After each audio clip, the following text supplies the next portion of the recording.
In the heart of Africa, where the golden sun kisses the earth and the rhythm of life beats through every villager's soul, there existed a community bound by love, tradition, and respect for the land.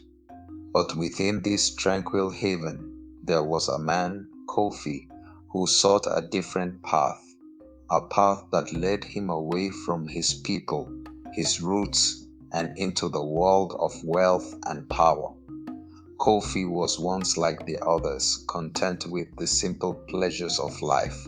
His feet danced in the dust with his friends, his laughter echoed through the huts, and his dreams were rooted in the soil beneath him. But greed, like a slow burning fire, crept into his heart. His dreams grew grander, as did his hunger for riches. As the years passed, Kofi's wealth flourished. His hands, once rough from the work of the village, now wore rings of gold. His humble hut was replaced by a mansion on a hill, towering over the land he had once called home. But while his wealth expanded, his soul withered, for Kofi had lost what mattered most. Kofi speaking to himself in the distance, I have everything now. What is there left to seek? The world respects power, not poverty. They will bow to me. But not everyone in the village shared Kofi's vision. Amina, a woman of grace and wisdom, still held on to the belief that the greatest wealth lies not in gold, but in human connection.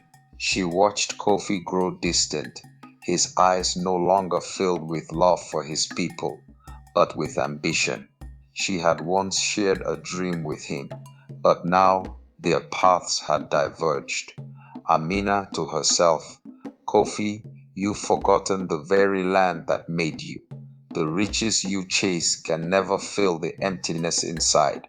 And so, as the village suffered, plagued by drought and hardship, Kofi stood atop his mansion, untouched by the cries of his people. He could have helped, could have used his fortune to ease their suffering, but he chose not to. His heart was as dry as the land. Villagers, he has turned his back on us.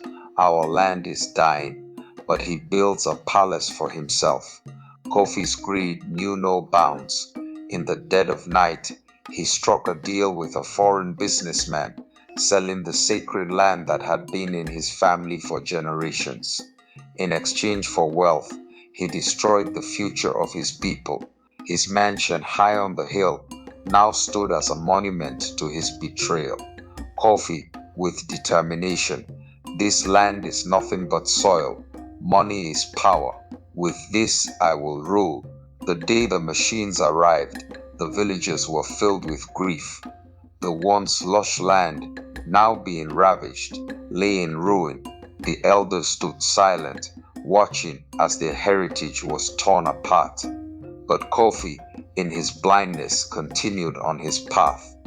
Elder, Kofi, do you not see this land, this soil? It's not just earth, it's life, it's the blood of our ancestors. You have sold us all. But Kofi's betrayal didn't go unnoticed. His actions, like a stone thrown into a still pond, caused ripples that reached even the furthest corners of the village. Amina, with her love for her people and her heart full of pain, stood before him one last time. Amina, Kofi, I loved you, but what have you become? A man who has everything but has lost himself. In the end, Kofi's wealth turned to dust. The land he sold, instead of flourishing, became barren. The people, once divided by their suffering, came together to rebuild what was lost. And Kofi, he was left alone, his mansion standing cold and empty, while the village found healing in unity. Kofi softly, filled with regret, I have lost everything. The wealth I sought, it means nothing now. I have no people.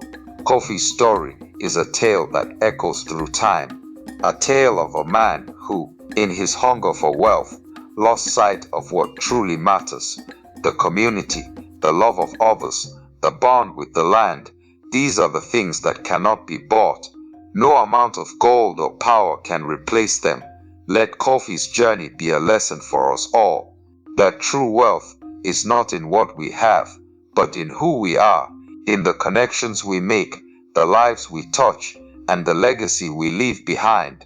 And remember, no amount of money can fill the emptiness left by a life lived without humanity.